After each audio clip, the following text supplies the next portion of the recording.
Hello guys, welcome back to civil knowledge YouTube channel. So మనం steel structures videos చేస్తున్నాం అనమాట. అయితే previous వీడియోస్లో నేను అడిగాను మిమ్మల్ని, ఏదైతే ప్యాటర్న్ ఎగ్జామ్ది ఎలా ఉంది అని అడిగితే మీరు ఓకే రెస్పాన్స్ ఇచ్చారనమాట. ఒక 2-3 మెంబర్స్. ఎగ్జామ్ ప్యాటర్న్ వచ్చేసి ఇప్పుడు మనం ఫాలో అవ్వబోయేది, బికాజ్ మీరే రెస్పాన్స్ ఇచ్చారు కాబట్టి మనం ఇక్కడ 2 మార్క్స్ క్వశ్చన్స్ ఒక 10 వస్తాయన్నమాట. 20 marks plus next 10 marks questions వచ్చేసి మనం ఒక్కొక్క యూనిట్లో ఏఆర్బి అట్లా ఇస్తారు కదా, ఏదో ఒకటే రాయాలి, ఏ కానీ బి కానీ మనం.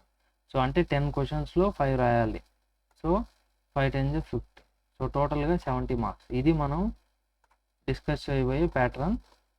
ఓకే, సో ఈ ఎవరైతే ఓల్డ్ రెగ్యులేషన్ వాళ్ళు కూడా చూడొచ్చు, ఇవి ఏం ప్రాబ్లం లేదు. ఎందుకంటే ఈ 10 మార్క్స్ క్వశ్చన్సే మీకు 1-2 మోడల్స్ కలిపి 28 మార్క్స్కి ఇస్తారనమాట. ఇప్పుడు ఈ 10 మార్క్స్ క్వశ్చన్స్లో మనం ఏవైతే సాల్వ్ చేస్తామో వాటినే మనం డివైడ్ చేసి రెండుగా, ఇప్పుడు పెద్ద ప్రాబ్లం డివైడ్ చేసి రెండుగా, ఒక 10 మార్క్స్ ఒక 10 మార్క్స్ ఇంపార్టెంట్ డిస్కస్ చేసుకుంటాం మనం. బట్ మొత్తం కలిపి మీకు 28 మార్క్స్కి ఇస్తారు ఓల్డ్ ప్యాటర్న్లో అయితే. ఓకేనా? సో మనకి ప్రాబ్లం అయితే ఏం రాదనమాట. కాన్సెప్ట్లు ప్రాబ్లమ్స్ అన్నీ సేమ్, కాకపోతే వాళ్ళు ఇచ్చే క్వశ్చన్స్ ప్యాటర్న్స్ వేరే, మార్క్స్ వేరే, అంతే. ఓకే, సో ఇప్పుడు అయితే మనకు ఒకటి డీటెయిల్డ్గా తెలిసింది, ఒకటి 2 మార్క్స్ క్వశ్చన్స్ కూడా ఉంటాయి అని. అప్పుడు అంటే ఇక్కడ మెయిన్ నేను ప్యాటర్న్ గురించి ఎందుకు అడిగాను అంటే, మీకు 2 మార్క్స్ క్వశ్చన్స్ కోసం. 2 మార్క్స్ క్వశ్చన్స్ 28 మార్క్స్ ప్యాటర్న్లో అయితే 2 మార్క్స్ ఉండవు అనమాట. కాబట్టి మీరు ఇట్లాంటి చిన్న చిన్న కాన్సెప్ట్స్ కొంచెం నెగ్లెక్ట్ చేసిన, అంటే I mean exam point of view వరకు మాత్రమే నెగ్లెక్ట్ అంటాను నేను. సబ్జెక్ట్ పరంగా అయితే కంపల్సరీగా ప్రతి ఒక్కరు అన్నీ నేర్చుకుంటేనే మీకు బెటర్ అనమాట. ఓకే, ఈజీగా అండర్స్టాండ్ అవుతాయి పెద్ద పెద్ద క్వశ్చన్స్. ఫస్ట్ చిన్న చిన్నట్టు నేర్చుకుంటేనే పెద్దగా అర్థమయ్యేది కాన్సెప్ట్స్. ఓకే, సో మనం లాస్ట్ వీడియోలో ఎంతవరకు డిస్కస్ చేసుకున్నాం అంటే మెకానికల్ ప్రాపర్టీస్ వరకు డిస్కస్ చేసుకున్నాం. ఈ వీడియోలో మనం కంటిన్యూ చేయబోతున్నాం అనమాట. సో ఇంకా మన ఛానల్కి ఎవరైనా కొత్తగా విజిట్ చేస్తూ ఉంటే లైక్ చేయండి వీడియోస్ని, సో నచ్చినట్లయితే. అండ్ అలాగే సబ్స్క్రైబ్ చేసుకోవడం మర్చిపోవద్దు. వెరీ వెరీ ఇంపార్టెంట్లీ మీ ఫ్రెండ్స్కి కూడా షేర్ చేయండి వీడియోస్ అనేవి, తప్పకుండా వాళ్ళకు కూడా ఎగ్జామ్కి బెనిఫిట్ అవుతుంది. Okay, so now structural steel అంటే ఏంటి అంటే, the type of steel which we use for fabrication or manufacturing of any structural member like beam, column, base plate etcetera in any type of steel structure is called structural steel అంటాం.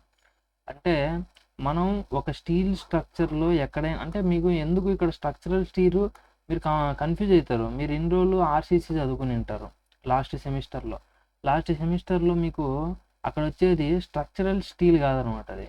ఓకేనా? అది rebar అనమాట. Rebar means normal steel bars అవి. ఓకేనా? 12 mm డయా, 20 mm డయా bars అవి. ఇది structural steel. ఇది structural steel అని అంటే ఏదైనా ఒక స్టీల్ స్ట్రక్చర్ కానీ మనం తీసుకుంటే, లైక్ ప్రీవియస్ క్లాస్లో మనం ఇక్కడ చూసుకుంటే ఇది ఒక ఇదొక స్టీల్ స్ట్రక్చర్. ఈ స్టీల్ స్ట్రక్చర్లో ఈ బీమ్స్, కాలమ్స్ ఇవన్నీ ఏంటి? Structural elements. Okay, these are structural elements are structural members. అవే ఏంటి? బీమ్స్, కాలమ్స్, బేస్ ప్లేట్, ఇవన్నీ కూడా ఏవైతే లోడ్స్ ట్రాన్స్ఫర్ చేస్తాయో మనకి ఇవన్నీ కూడా ఇక్కడ structural members. Beam, column, base plate and etcetera in a steel structure. ఒక స్టీల్ స్ట్రక్చర్లో ఈ మెంబర్స్ అన్నీ ఉంటాయి కదా, బీమ్స్, కాలమ్స్ ఇవన్నీ కూడా. సో వాటిని మనం ఏం చేస్తున్నామంటే, ఏదైతే స్టీల్తో మనం ఫ్యాబ్రికేట్ చేస్తున్నామో లేదా తయారు చేస్తున్నామో, మ్యానుఫ్యాక్చరింగ్ అనేది చేస్తున్నామో, సో దాన్ని మనం ఏమంటామంటే స్ట్రక్చరల్ స్టీల్ అనేసి అంటాం. Structural steel. So the type of steel, ఏదైతే స్టీల్ని which we use for fabrication or manufacturing of any structural member. So ఆ స్టీల్ని మనం ఏదైనా సరే స్ట్రక్చరల్ మెంబర్ని తయారు చేయడం కోసం యూజ్ చేస్తే, like beam, column, base plate లాగా, in any type of steel structure. ఆ స్ట్రక్చరల్ మెంబర్స్ ఏ టైప్ ఆఫ్ స్టీల్ స్ట్రక్చర్స్లో అయినా మనం చూస్ చేస్తే అంటే చేసుకోవచ్చు. జనరల్గా ఈ డెఫినేషన్ పరంగా అట్లా వస్తుంది. చేస్తే దాన్నే మనం ఏమంటాం అంటే స్ట్రక్చరల్ స్టీల్ అనేసి అంటాం. ఓకేనా? So grades of structural steel. Grades అంటే మనకి ఇప్పుడు ఏదైతే రీబార్ ఉంది కదా స్టీల్, లాస్ట్ ఆర్సీసీలో స్టీల్ బార్స్ అనేటివి FE 250 గ్రేడ్, FE 415 గ్రేడ్ అట్లున్నాయి కదా. ఇప్పుడు ఈ స్ట్రక్చరల్ స్టీల్ గ్రేడ్స్ అనేటివి చూడాలి మనం. Structural steel grades. So different grades of structural steel has been classified by BIS. Very very important ఇది. BIS అంటే bureau of Indian standards. So ఈ బ్యూరో ఆఫ్ ఇండియన్ స్టాండర్డ్స్ అనే వాళ్ళు మనకి ఏం చేశారనంటే, so different grades of structural స్టీల్ని వాళ్ళు క్లాసిఫై చేసినారనమాట. ఓకే, బేస్డ్ ఆన్ దేన్ని బట్టి క్లాసిఫై చేసినారు? Based on its yield or ultimate strength. ఓకేనా, దట్ ఈస్ టెన్జైల్ స్ట్రెంత్. దానికి టెన్జైల్ స్ట్రెంత్ని బట్టి వాళ్ళు డిఫరెంట్ గ్రేడ్స్గా డివైడ్ చేశారు. ఎవరు? BIS వాళ్ళు, బ్యూరో ఆఫ్ ఇండియన్ స్టాండర్డ్స్ వాళ్ళు. అవి ఏం గ్రేడ్స్ అంటే గుర్తుపెట్టుకోండి, ఇక్కడ కన్ఫ్యూజ్ అవ్వకూడదు. ఇక్కడ FE 410 వస్తుంది స్ట్రక్చరల్ స్టీల్లో గ్రేడ్, టకాని FE 415 అని పెట్టినారంటే తప్పనమాట. సో స్టార్టింగ్ గ్రేడ్ FE 310, దాని టెన్జైల్ స్ట్రెంత్ ఏమో 310 Nm². నెక్స్ట్ FE 410, దాని టెన్జైల్ స్ట్రెంత్ ఏమో 410. అట్లా దాని యొక్క టెన్జైల్ స్ట్రెంత్ ముందర మనం స్టీల్ కాబట్టి FE అంటే ఫెర్రస్ దాని యొక్క నేమ్. సో దాన్ని మనం ఇక్కడ పెట్టినట్టయితే మనకి దాని యొక్క గ్రేడ్ అనేది వచ్చేస్తుంది. ఓకేనా, మనకి దాంట్లో కూడా అంతేగా. FE 415 అంటే ఏంటి? 415 Nm² స్ట్రెంత్ అనమాట, ఈల్డ్ స్ట్రెంత్. అది స్టీల్ బార్స్కి ఆ గ్రేడ్స్. ఇవి స్ట్రక్చరల్ స్టీల్ గ్రేడ్స్ అనమాట. FE 310, 410, 440, 490, 590. ఓకే, FE అనేది ఏం డినోట్ చేస్తుంది? Material, steel material. నెక్స్ట్ ఈ పక్కన ఉండే రైట్ సైడ్ వాల్యూస్ వచ్చి దాని యొక్క టెన్జైల్ స్ట్రెంత్ని డినోట్ చేస్తుంది. ఇవన్నీ కూడా 2 మార్క్స్కి వెరీ వెరీ ఇంపార్టెంట్ అన్నమాట, చూసుకోండి బాగా. Okay, next choice of sections. అయితే ఇక్కడ మనం ఎలా సెక్షన్స్ని తీసుకోవాలా, ఏమేమి సెక్షన్స్ అనేటివి మనకి అవైలబుల్ ఉంటాయి. ఇప్పుడు మనం ఒక స్టీల్ స్ట్రక్చర్ని డిజైన్ చేస్తున్నాం, కాలమ్ డిజైన్ చేస్తున్నాం. ఆ కాలంకి ఏం సెక్షన్ పెట్టాలి? ఇప్పుడు RCC స్ట్రక్చర్ అనుకోండి, సింపుల్గా ఏం చేస్తాం మనం? 300x300 కాలం పెట్టేసేయి, 400x400 కాలం పెట్టేసేయి అని సైజులతో చెప్పేస్తాం. అదే స్టీల్ స్ట్రక్చర్కి వచ్చేటప్పటికి మనం ఏం చేయాలి, ఎలా డిసైడ్ అవ్వాలి, ఏ మెంబర్ పెట్టాలి అనేది అంటే, అసలు ఏం పెట్టాలి ఇక్కడ, మెంబర్స్ ఎలా ఉంటాయి అవి అని అంటే, for the design of any steel structure the structural elements has to be chosen from existing set of sections. ఇక్కడ మనం స్టీల్ స్ట్రక్చర్స్లో ఏదైనా స్ట్రక్చరల్ ఎలిమెంట్ లైక్ బీమ్ కానీ కాలం కానీ మనం డిజైన్ చేయాలి అని అంటే, మన ఇష్టం వచ్చిన సైజులు అనేటివి మోస్ట్లీ నాట్ పాసిబుల్. ఆల్రెడీ కొన్ని ఎగ్జిస్టింగ్ సెట్ ఆఫ్ సెక్షన్స్ అనేటివి ఉంటాయి లోకల్గా మార్కెట్లో. ఆల్రెడీ కొన్ని సెక్షన్స్ అనేటివి అవైలబిలిటీలో ఉంటాయి. మనం ఏం చేయాలి అని అంటే వాటిల్లో నుంచే పిక్ చేసుకోవాలి. ఓకేనా, మన స్ట్రక్చరల్ మెంబర్స్ని. సో ఆ ఆల్రెడీ ఎగ్జిస్ట్ అయ్యే సెట్ ఆఫ్ సెక్షన్స్నే మనం ఇక్కడ ఏమంటున్నాం అంటే రోల్డ్ స్టీల్ సెక్షన్స్ అంటాం. Rolled steel sections. లేదా ఇంకోటి రెండో మెథడ్ ఏంటి అని అంటే, మనమే ఓన్గా డిజైన్ చేసుకోవాలా. ఓకేనా, ఆ మెంబర్ని. దాంట్లో ఉండే each individual component like web, flange, వాటిని డిజైన్ చేసుకొని మనకు కావాల్సిన రిక్వైర్డ్ సైజెస్లో ఇప్పుడు మనం ఏం చేయాలంటే దాని ఒక క్రాస్ సెక్షన్ లాగా ఫామ్ చేయాలి. సో దాన్నే మనం ఏమంటాం అంటే దిస్ కస్టమైజ్డ్, మనకు కావాల్సినట్టు కస్టమైజ్ చేసుకున్నాం కాబట్టి this customised sections are known as plate girders. Okay, దాంట్లో మనం ప్లేట్ గడ్డర్స్ అని పిలుస్తాం. సో నెక్స్ట్ స్లైడ్లో మీకు దీని గురించి డీటెయిల్గా అర్థమవుతుంది. ఇంకా మళ్ళీ వద్దాం, ఆ స్లైడ్ చూసి మళ్ళీ ఇది చదివితే అప్పుడు బాగా అర్థమవుతుంది ఇంకా. Okay, so first of all definition చూస్తున్నట్టయితే ప్లేట్ గడ్డర్స్ అనేది ఇక్కడ మనం డెఫినేషన్ క్లియర్గా, ఇదే డెఫినేషన్ యాక్చువల్గా అయితే ఇంకా క్లియర్గా డెఫినేషన్ మనం ఇక్కడ ఇయ్యం, నెక్స్ట్ యూనిట్లో ఇస్తాం. అక్కడ మనకి బీమ్స్లో వస్తుంది అనమాట ఇది. ఇప్పుడైతే మన రోల్డ్ స్టీల్ సెక్షన్స్ అనేవి ఇక్కడ మనకి టాపిక్ వెరీ వెరీ ఇంపార్టెంట్ కాబట్టి దాని డెఫినేషన్ చూడండి. The steel sections which are manufactured by passing the hot steel through a series of rollers in a continuous casting system that squeezes the material into the desired cross-sectional shape are known as rolled steel sections. This process is called hot rolling. ఏమర్థమైంది మీకు? The steel sections, ఏవైతే steel sections which are manufactured, అవి ఎలా తయారు చేసినాము? By passing the hot steel. Hot steel అంటే మనం ఆ సెక్షన్స్ని ఎలా తయారు చేస్తున్నాము అని అంటే, మనం ఫస్ట్ దాన్ని మొత్తం స్టీల్ మెటీరియల్ అంతా ఏం చేస్తాము, పెద్ద పెద్ద బాయిలర్స్ ఈ విధంగా మనకు ఉంటాయి. దాంట్లో ఏం వేస్తాము, స్టీల్ మొత్తం వేసి కరగబెడతాం, అంతే కదా. కరగబెట్టిన తర్వాత దాన్ని ఏం చేస్తామంటే చిన్న చిన్న బాక్సుల్లాగా లాగుతాం వాటిని. ఓకేనా, ఒక బాక్సుల్లాగా తయారు చేస్తాం. ఆ బాక్సులాగా తయారు చేసి అది హాట్గా ఉన్నప్పుడే మనం ఏం చేస్తామంటే ఆ హాట్ స్టీల్ని దాన్ని through a series of rollers మధ్యలో నుంచి ఇట్లా లాగుతాం. అంటే ఇట్లా రోలర్స్ ఉంటాయి. ఇక్కడ మనకేముంటుంది, ఈ పెద్ద ఈ హాట్ స్టీల్ అనేది ఉంటుంది. దాన్ని ఏదో మిషన్ సాయంతో మనం ఈ రోలర్స్ మధ్యలో నుంచి లాగినాం అనుకో, ఇదేమవుతుంది, దీని షేప్లోకి వచ్చేస్తుంది. ఓకేనా? సో మనకు కావాల్సినట్టు దాని షేప్ లేక్ అనేది వస్తుంది అనమాట. Okay, in a continuous casting system. అట్లా ఆ ప్రాసెస్ అనేది కంటిన్యూగా జరుగుతూ ఉంటుంది, రోలింగ్ అనేది. That squeezes the material. అట్లా రోలర్స్ మధ్యలో నుంచి పంపించినప్పుడు అదేమవుతుంది, స్క్వీజెస్ అంటే మెటీరియల్ని ఏం చేస్తుంది, దాని సైజుని షేప్ని మార్చేస్తుంది అనమాట. దాన్నే స్క్వీజ్ అంటాం. Okay, into desired cross section shape. మనకు కావాల్సిన క్రాస్ సెక్షన్ షేప్ లేక అది స్క్వీజ్ అంటే దాన్ని ఏం చేస్తుందంటే సైజ్ని షేప్ని మనకు కావాల్సిన విధంగా దాన్ని స్ట్రెచ్ చేస్తుందని అర్థం. ఓకే, అట్లా ఫామ్ అయిన వాటిని మనం ఏమంటాం, రోల్డ్ స్టీల్ సెక్షన్స్ అంటాం. ఆ ప్రాసెస్ని ఏమంటాం అంటే హాట్ రోలింగ్ ప్రాసెస్ అంటాం.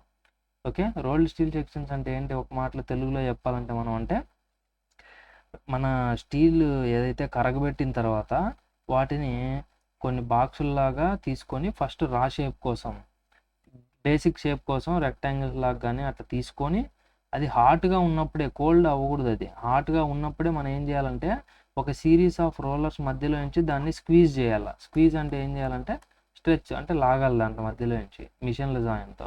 అప్పుడు అది ఏమవుతుంది, ఆ రోలర్స్ ఏదైతే షేప్ ఉంటుందో ఆ షేప్లోకి అది కూడా కన్వర్ట్ అయిపోతుంది అనమాట.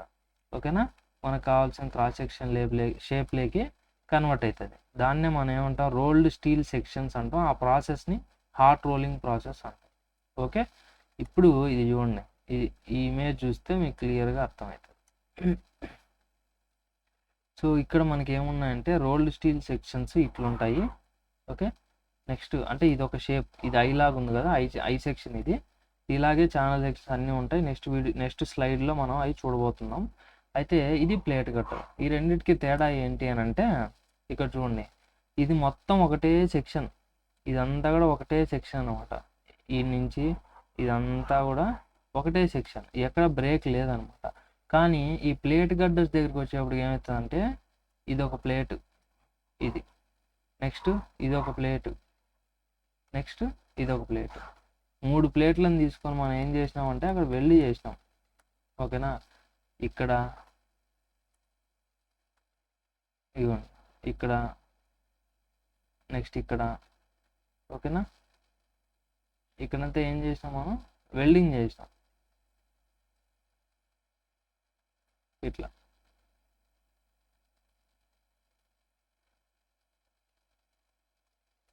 ఈ విధంగా వెల్డింగ్ చేస్తాం. 3 ప్లేట్స్ సపరేట్గా తీసుకోవాలి. అదే ఇక్కడికి వచ్చేటప్పటికి మనం ఏం చేసినాము, మొత్తం ఒక ఇట్లా రోలర్స్ ఉంటాయి. ఆ రోలర్స్ మధ్యలో నుంచి దీన్ని బయటికి లాగడం వల్ల మనకి ఏమైంది అక్కడ అంటే ఆ షేప్ అనేది వచ్చింది దానికి. ఓకే, సో ఇది రోల్డ్ స్టీల్ సెక్షన్స్, ఇవి ప్లేట్ కట్టర్స్. మనం వీటి గురించి ముందు ఇప్పుడే మొత్తం తెలుసుకుంటే మీకు ఓవర్లోడ్ అవుతుంది. ముందు డీటెయిల్డ్గా ఒక్కొక్క దాని గురించి మనం డిస్కస్ చేసుకుంటాం. ఇప్పుడు ఇది అర్థమైంది కదా మీకు, ఈ డెఫినేషన్ ఒకసారి చదవండి, మీకు మళ్ళీ క్లియర్గా అర్థమవుతుంది. సో చాయిస్ ఆఫ్ సెక్షన్స్ అంటే మనం ఎలా చూస్ చేసుకోవాలి సెక్షన్స్ అంటే, for the design of any structural member, any steel structure member, the structural elements has to be chosen from existing set of rolled steel sections. ఈ రోల్డ్ స్టీల్ సెక్షన్స్ అనేవి different సైజెస్లో already manufacture చేసి తయారు చేసి పెడతారనమాట hot rolling process ద్వారా. So అందుకే దాన్ని rolled steel sections అన్నాం. ఆ సెక్షన్స్ అనేటివి మనకి డిఫరెంట్ సైజెస్ ఉంటాయి. ఆ డిఫరెంట్ సైజెస్ డిఫరెంట్ షేప్స్ ఉండే వాటినే మనం ఏం చేయాలంటే డిజైన్లో కన్సిడర్ చేసుకొని యూజ్ చేసుకోవాలి. ఓకేనా, ఎగ్జిస్టింగ్ సెట్ ఆఫ్ సెక్షన్స్ని మనం చూజ్ చేసుకోవాలి. లేదు నాకు ఆ సెక్షన్స్ అసలు సరిపోవట్లేదు, నేను స్పెసిఫిక్గా డిజైన్ చేసుకుంటానంటే అప్పుడు ఏం చేయాలి, బై డిజైనింగ్ యువర్ సెల్ఫ్, నువ్వే ఏం చేయాలంటే ఒక కొత్త దాన్ని ఏం చేయాలంటే సెక్షన్ని తయారు చేసుకోవాలి. ఎట్లా, by welding the each individual components. So ఇప్పుడు ఈ పైన ఉంది కదా, ఇది ఈ కింద వీటిని ఏమంటాం మనం, ఫ్లేంజెస్ అంటాం. ఇది స్పెసిఫిక్గా చెప్పాల్సిన పని లేదు మీకు, already engineering mechanics strength of మెటీరియల్స్లో నుంచి వస్తూనే ఉంటుంది. ఇవేంటివి, ఫ్లేంజెస్. ఓకే, ఈ మధ్యలో ఉండే ఏంటిది వెబ్. సో ఈ విధంగా మనం వెబ్, ఫ్లేంజెస్, డిఫరెంట్ కాంపోనెంట్స్ అనమాట ఇవి. వీటిని మనం తీసుకొని ఏం చేయాలి అని అంటే వెల్డింగ్ చేసుకోవాలి. వెల్డింగ్ చేసుకొని మనకు కావాల్సిన రిక్వైర్డ్ క్రాస్ సెక్షన్ లేక మార్చుకోవాలి. ఇప్పుడు నాకు కావాల్సిందిగా ఇట్లాగా ఐ సెక్షన్ కాబట్టి ఇట్లా వెల్డ్ చేసుకొని క్రాస్ సెక్షన్ తెప్పించుకున్నా. అదే నాకు ఛానల్ సెక్షన్ కావాలనుకో, ఇట్లా ఒక ప్లేట్ పెట్టుకుంటా, ఇట్లా ఒక ప్లేట్ పెట్టుకుంటా, ఇక్కడ ఒక ప్లేట్లు పెట్టుకొని ఏం చేస్తా, ఇక్కడ వెల్డింగ్ ఇచ్చుకుంటా. ఓకే, అప్పుడు అదేమవుతుంది, నాకు కావాల్సిన ఛానల్ సెక్షన్ అంటే నాకు కావాల్సిన క్రాస్ సెక్షన్ వచ్చేటట్టు వెబ్ని ఫ్లేన్ చేసిన మనం ఏం చేసుకోవాలా, వెల్డింగ్ అనేది చేసుకోవాలా. Okay, to form a required cross section. This customised సెక్షన్స్ని మనం ఏమంటాము అని అంటే, ఆ విధంగా మనకు కావాల్సినట్టు కస్టమైజ్డ్గా చేసుకునే వాటిని ప్లేట్ గర్డర్స్ అంటాం. ఓకేనా. సో ఇప్పుడు దీనికి మేజర్ డిఫరెన్సెస్ అనేటివి మనకి యాక్చువల్ జనరల్ పాయింట్ ఆఫ్ వ్యూలో అవసరం అనమాట. అది నేను సపరేట్గా వీడియో చేస్తాను. ఈ వీడియోలో చేస్తే మీకు అంటే అన్నెసెసరీ అన్నట్టు నాకు అనిపిస్తుంది. ఎందుకనంటే బికాజ్ ఇది జనరల్ సబ్జెక్ట్ అనమాట. ఇది మీకు ఎగ్జామ్ పాయింట్ ఆఫ్ వ్యూకి కానీ లేకపోతే అంత లేదనమాట, ఇది అవసరం లేదు. బట్ వీటి గురించి డిఫరెన్స్ అనేది నేను సపరేట్గా వీడియో చేస్తాను మీకు. జస్ట్ ఒక 5 minutes వీడియో ఉండొచ్చు. దాంట్లో మీకు అవసరమైన వాళ్ళు వెళ్ళి చూడొచ్చు అనమాట. ఎందుకంటే ఇక్కడ చెప్తే అనవసరంగా బోరుగా ఫీల్ అవుతారు ఖచ్చితంగా. బికాజ్ మీరు ఈ సబ్జెక్ట్లో మనకి ఇంతవరకు కావాలి కాబట్టి ఇంతే చెప్పినా నేను. నెక్స్ట్ ఇప్పుడు rolled steel sections types. So మనం ఏం చెప్పినాం already, rolled steel sections set of sections ఉంటాయి, వాటిలో నుంచే తీసుకోవాలని చెప్పినాం, అంతే కదా. అయితే అది ఎవరు తయారు చేసినారు ఆ సెక్షన్స్ అని అంటే, సో ఐఎస్ హ్యాండ్బుక్ నెంబర్ 1, ఈ ఐఎస్ అంటే ఇండియన్ స్టాండర్డ్ హ్యాండ్బుక్ నెంబర్ 1 అనే బుక్లో బిఏఎస్ వాళ్ళు ప్రొవైడ్ చేశారు. బ్యూరో ఆఫ్ ఇండియన్ స్టాండర్డ్స్ వాళ్ళు different sections, different dimensions, different weights తోటి, ఓకే, డిఫరెంట్ జామెట్రిక్ ప్రాపర్టీస్ అంటే అదే డిఫరెంట్ సెక్షన్స్ని డిఫరెంట్ సైజెస్ అండ్ డిఫరెంట్ వెయిట్స్తో మనకి ఏం చేసినారంటే వాళ్ళు ప్రొవైడ్ చేసినారు వేరియస్ సెక్షన్స్. ఆ various type of sections available in that handbook or ఏంటివి అని అంటే, ఆ హ్యాండ్ బుక్లో ఉండే వేరియస్ టైప్ ఆఫ్ సెక్షన్స్ ఏంటివంటే ఇవన్నీ. వాటిని ఇక్కడ పేర్లలో రాసాం, ఇక్కడ షేపులు చూపించాం మనం. Indian standard rolled steel I sections. Rolled steel I sections అంటే ఇవి ఐ షేప్లో ఉన్నాయి. ఈ ఫ్లేంజ్, ఇది వెబ్, ఇది flange. Next rolled steel channel sections. Channel sections అని అనొచ్చు, సి సెక్షన్స్ అని కూడా అనొచ్చు. ఓకే, బికాజ్ ఛానల్ సెక్షన్స్ అనేవి ఎలా ఉంటాయి, సి షేప్లో ఉంటాయి కాబట్టి సి సెక్షన్ అని కూడా అనొచ్చు. So this is flange and this is web. Next rolled steel T sections. ఇవి టీ సెక్షన్, టీ షేప్లో ఉన్నాయి. Next rolled steel angle sections. ఇవి యాంగిల్స్. ఇప్పుడు ఈ లెగ్ ఎంత లెంత్ ఉందో అంటే ఈ లెంత్ ఎంత ఉందో ఈ లెంత్ కూడా అంతే ఉన్నిందంటే దాన్ని ఈక్వల్ యాంగిల్ అంటాం. అట్లా కాకుండా ఒక లెగ్ అనేది ఎక్కువ లెంత్ ఉండి ఇంకొక లెగ్ అనేది తక్కువ లెంత్ ఉంటే దాన్ని అన్ఈక్వల్ యాంగిల్ అంటాం. మొత్తానికి కలిపి ఇవి రెండు కూడా ఏంటివి, angle sections. Indian standard rolled steel angle sections. ఇవి equal angle. 2 legs equal length ఉంటే ఈక్వల్ యాంగిల్స్, వేరే లెంత్ ఉంటే అన్ఈక్వల్ యాంగిల్స్. నెక్స్ట్ ఈ రోల్డ్ ఇక్కడ వచ్చేసి ఇది ఒక డిఫరెంట్ టైప్ లాగా అనమాట. ఇది బల్బ్ అనేసి ఒకటి పైన ఒక ప్రొజెక్షన్ అనేది వస్తుంది. ఇది మనకి అంటే దీంట్లో ఏం స్పెసిఫిక్గా మనకి ఏం లేదనమాట దీనికి, దాన్ని జస్ట్ మోడిఫికేషన్ అంతే. ఓకే, నెక్స్ట్ అది కూడా యాంగిల్స్ లేక వస్తుంది కాకపోతే modification. Next rolled steel tube sections. Tube sections అంటే ఇవి. ఓకేనా, రోల్డ్ స్టీల్ ట్యూబ్ సెక్షన్స్ అంటే హాలో సెక్షన్స్ అన్నమాట. ట్యూబ్ సెక్షన్స్ అంటే ఏంటివి, హాలో సెక్షన్, థిక్నెస్ ఉండి ఓకే లోపల హాలోగా ఉంటుంది అన్నమాట. Next rolled steel bars. So rolled steel bars ఓకేనా ఇవి. Next rolled steel flats. Rolled steel flats అంటే ఇవి. Okay, next plates. Sheets, strips ఇంక ఇవన్నీ ఉంటాయన్నమాట. షీట్స్ అంటే అసలు థిక్నెస్ 1 mm నుంచి ఒక 2-3 mm అట్లా థిక్నెస్ అనేది చాలా తక్కువ ఉంటే దాన్ని మనం షీట్స్ అంటాం అనమాట. ఓకేనా. నెక్స్ట్ ప్లేట్స్ అంటే కూడా ఈ లిమిటేషన్స్ ఉంటాయి అన్నమాట. అంటే లైక్ ఇది వచ్చేసి ఒక 400-500 mm దాకా ఉంటే అప్పుడు మనం దాన్ని ఫ్లాట్స్ అంటాం. అట్లా కాకుండా 900 mm కంటే ఎక్కువ లైక్ 1 meter అట్లా కానీ విత్ ఉందనుకో ఇట్లా, అప్పుడు దాన్ని ప్లేట్స్ అంటాం. అట్లా డిఫరెంట్ ఉంటాయి అన్నమాట. సో అయితే మనం డిజైన్లో ఎక్కువ యూజ్ చేసేది ఈ సబ్జెక్ట్లో మనం డిజైన్లో ఎక్కువ యూజ్ చేసేటి ఏంటి I sections, channel sections, angle sections. ఓకేనా? సో మోస్ట్లీ ఇవే మనం యూజ్ చేసేది ఎక్కువగా ఈ డిజైన్లో, బీమ్స్ కాలమ్స్ డిజైన్లో. ఓకే, నెక్స్ట్ వాటిల్లో మనకి ఏం చేసినంటే సమ్ డిసిగ్నేషన్స్, పేర్లు అనేటివి ఇచ్చారు. ఇప్పుడు రోల్డ్ స్టీల్ ఐ సెక్షన్స్ ఉన్నాయి కదా, రోల్డ్ స్టీల్ ఐ సెక్షన్స్లో మనకి ఏమేమి ఉన్నాయంటే ఐఎస్జేబి, ఐఎస్ఎల్బి, ఐఎస్ఎంబి, ఐఎస్హెచ్బి, ఐఎస్డబ్ల్యూబి. ఓకేనా? ఇవి ఐ సెక్షన్స్ అనమాట. నెక్స్ట్ అదేవిధంగా rolled steel channel sections. Rolled steel channel sections ఏమున్నాయి? ఐఎస్జేసి, ఐఎస్ఎల్సి, ఐఎస్ఎంసి, ఐఎస్ఎస్సి, ఇవి. నెక్స్ట్ ఇది వచ్చేసి టీ, ఐఎస్ఎన్టీహెచ్టి, ఇవి టీస్ అనమాట. నెక్స్ట్ ఇవి వచ్చేసి యాంగిల్స్. ఓకేనా? సో ఈ విధంగా మనకి డిఫరెంట్ మెంబర్స్ అనేటివి మనకి ఇక్కడ ఇచ్చున్నారు. వాటిని ఏంటివో మనం ఇక్కడ చూద్దాం. So first Indian standard junior beam. ఈ జూనియర్ బీము, దీన్నేమో ఇండియన్ స్టాండర్డ్ లైట్ బీమ్ అన్నాం, దీన్నేమో మీడియం బీమ్ అన్నాం, దీన్నేమో హెవీ బీమ్ అన్నాం. అంటే వీటి మధ్యలో ఏం జరుగుతుంది అక్కడ అని అంటే ఈ హ్యాండ్ బుక్ అని ఉంది కదా ఇక్కడ, ఇండియన్ స్టాండర్డ్ హ్యాండ్ బుక్ అనుకుంటే మళ్ళీ ఏదో అనుకోబోయారు. మీకు ఆల్రెడీ కాలేజీలో చెప్పింటారు ఇది ఏంటి అంటే హ్యాండ్ బుక్ అంటే ఏదో కాదు, స్టీల్ టేబుల్స్ ఉంటుంది కదా, nothing but steel tables. Steel tables అని ఒక బుక్ ఇస్తారు చూడండి మీకు, దాంట్లో సైజులు అన్నీ ఉంటాయి, ప్రాపర్టీస్, ఏరియా ఎంత, వెయిట్ ఎంత, మొమెంట్ ఆఫ్ ఇనర్షియా ఎంత, రేడియస్ ఆఫ్ గైరేషన్ ఎంత, సెక్షన్ మోడలేస్ ఎంత, ఇవన్నీ. ఓకేనా? అదే అది ఆ హ్యాండ్ బుక్కే స్టీల్ టేబుల్స్. ఓకేనా? దాంట్లో మనకి ఈ జూనియర్ బీము, లైట్ బీము, ఓకేనా, ఇవి ఐఎస్హెచ్బి, ఐఎస్ఎంబి అని డిఫరెంట్ సైజెస్లో ఇచ్చింటారు. ఓకేనా? సో ఇక్కడ ఇండియన్ స్టాండర్డ్ జూనియర్ బీమ్ అన్నాడు, అవి డైమెన్షన్స్ తక్కువ ఉంటాయి. Next Indian standard light beam అన్నారు, వెయిట్ తక్కువ ఉంటాయి. ఇండియన్ స్టాండర్డ్ మీడియం బీమ్స్ అన్నారు, ఈ లైట్ బీమ్స్ జూనియర్ బీమ్స్ కంటే కొంచెం సైజెస్ ఎక్కువ ఉంటాయి. నెక్స్ట్ అలాగే బీమ్ వెయిట్ కూడా కొంచెం ఎక్కువ ఉంటుంది. ఇండియన్ స్టాండర్డ్ హెవీ బీమ్స్ అన్నాం. హెవీ బీమ్స్ అంటే లైక్ మోస్ట్లీ కాలమ్ సెక్షన్స్లో ఎక్కువ మూమెంట్ వస్తుంది, ఎక్కువ యాక్సియల్ ఫోర్స్ వస్తుంది కాబట్టి వాటికి ఇది యూజ్ చేసుకుంటాం. దీని వెయిట్ కూడా ఎక్కువ ఉంటుంది, థిక్నెస్లు కూడా ఎక్కువ ఉంటాయి, flange thickness, web thickness. Okay, ఆ స్టీల్ టేబుల్స్లో మన వాల్యూస్ చూసినామంటే దాంట్లో ప్రతి ఒక్కటి ఇస్తారు స్టీల్ టేబుల్స్లో, థిక్నెస్ ఆఫ్ ఫ్లేంజ్ ఎంత, థిక్నెస్ ఆఫ్ వెబ్ ఎంత, డెప్త్ ఎంత అని. ఓకేనా? సో అది డిజైన్స్లో మనకి ఎక్కడెక్కడ కావాలన్నా అక్కడంతా యూజ్ చేసుకుంటాం. Next Indian standard wide flange beams, Indian standard junior channels, light channels, medium channels, specific channels, ఇవన్నీ ఛానల్స్. నెక్స్ట్ ఇవి వచ్చేసి T shaped. Okay, Indian standard junior T bar, normal T bar, wide flange T bar, long leg T bar, light T bar, ఇవన్నీ T sections.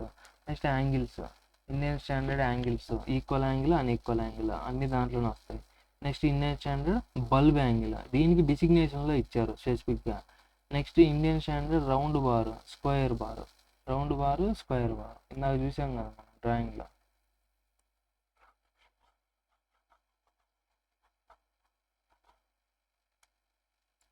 ఇదేమో Indian standard round bar, ఇదేమో square bar. Next Indian standard plates, flats, sheets, strips, ఇవన్నీ కూడా ఇంకా డయాగ్రామ్లో లేవు మనకి, only flats ఉన్నాయి. ఈ ఫ్లాట్నే ఎక్కువ విత్ ఇట్లా ఉందంటే దాన్ని ప్లేట్ అంటాం. దాని థిక్నెస్ మనం జస్ట్ చూపించకుండా ఒక లైన్ లాగా చూపించగలిగితే దాన్ని షీట్స్ అంటాం. ఓకేనా? స్ట్రిప్స్ అని అంటే ఇంకా జస్ట్ ఇట్లా ఇట్లా ఉండేది వాటిని స్ట్రిప్స్ అనేసి అంటాం. ఓకేనా? సో మొత్తానికి ఇది rolled steel sections. Next plate girders అనేది నేను ఆల్రెడీ చెప్పాను మీకు. ఇప్పుడు మనకి ఈ దాని గురించి అంత అవసరం లేదు. సెకండ్ యూనిట్లో బీమ్స్ ఉంటాయి, డిజైన్ ఆఫ్ బీమ్స్లో ఆ సెకండ్ యూనిట్స్లో వస్తాయి అనమాట. అది వెరీ వెరీ ఇంపార్టెంట్ యాక్చువల్గా ప్లేట్ గడ్డర్స్. ఈ డిజైన్ ఆఫ్ ప్లేట్ గడ్డర్ అనేది 28 మార్క్స్ క్వశ్చన్ అనమాట. యాక్చువల్గా పెద్దది, అది చాలా పెద్దది ఉంటుంది. ఓకేనా? సో దాన్ని మనం 10 మార్క్స్ క్వశ్చన్గా అంటే దాన్ని పార్ట్స్గా డివైడ్ చేసుకొని చేయాలి. అది మనం ప్రాబ్లమ్స్ చేసేటప్పుడు చూద్దాం, no problem. Okay, so next various loads acting on steel structures. So ఇప్పుడు ఈ స్టీల్ స్ట్రక్చర్స్లో మనకి లోడ్స్ ఏమేమి యాక్ట్ అవుతాయి అనేది. సో ఇప్పటికే మనకి 24 minutes అయిపోయిందనమాట వీడియో. సో ఈ ఏవైతే లోడ్స్ అనే టాపిక్ ఉందో అది ఇంకొక వీడియోలో నేను చెప్తాను. సో ఇక్కడికి వీడియో ఎండ్ చేద్దాం. సో వీడియో ఖచ్చితంగా మీకు ఏమైనా డౌట్స్ ఉంటే కమెంట్ చేయడం మర్చిపోవద్దండి. అండ్ అలాగే మీ ఫ్రెండ్స్కి ఖచ్చితంగా షేర్ చేయండి, వాళ్ళకు కూడా ఎగ్జామ్లో యూజ్ అవుతుంది డెఫినెట్లీ. ఇవన్నీ కూడా ఇంట్రొడక్షన్ చాప్టర్ కాబట్టి ఇది ఫస్ట్ యూనిట్. ఇక్కడ 2 మార్క్స్ క్వశ్చన్స్ అనేటివి చాలా చాలా ఇంపార్టెంట్ ఉంటాయి. కొన్నిసార్లు 5 మార్క్స్ క్వశ్చన్స్ కూడా అడిగేదానికి ఛాన్స్ ఉంది. దేన్ని ఎస్పెషల్లీ ఈ లోడ్స్ ఏదైతే ఇప్పుడు చెప్పుకోబోయే లోడ్స్ టాపిక్ ఉందో దాని 5 మార్క్స్ కూడా చాలాసార్లు అడుగుతారు. Different types of loads acting on steel structures explain అనేసి. ఓకే, సో నెక్స్ట్ వీడియోలో మనం క్లియర్గా డిస్కస్ చేసుకుందాం. Thank you for watching.